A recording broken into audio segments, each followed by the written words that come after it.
Carol. Hi. So today we're going to talk about NLP, and I think one of the basic things you need to start with NLP is sensory acuity, because one of the things that you're going to be doing as you practice these exercises at home is to work with a partner.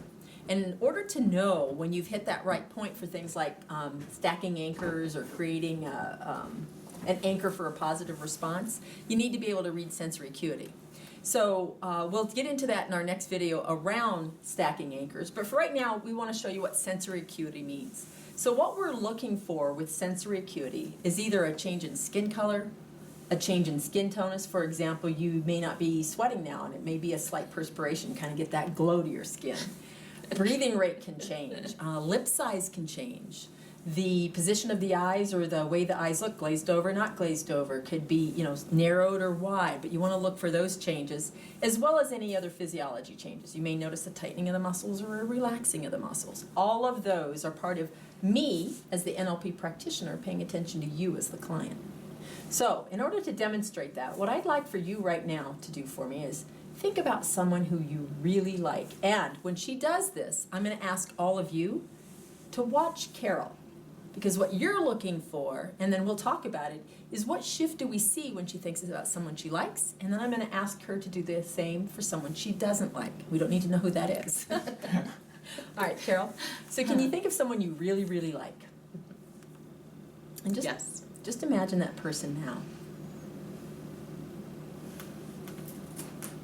And really think about how much you like this person or love this person, how much you enjoy being in their company.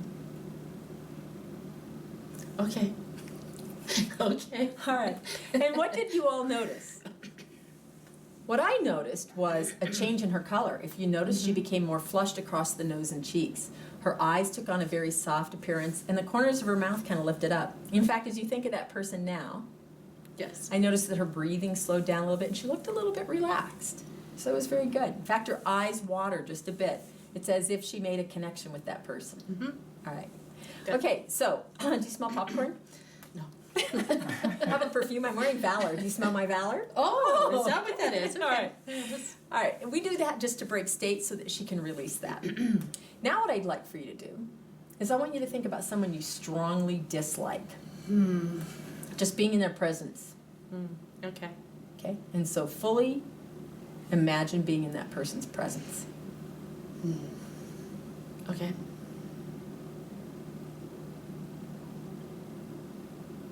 All right, and so what do we notice?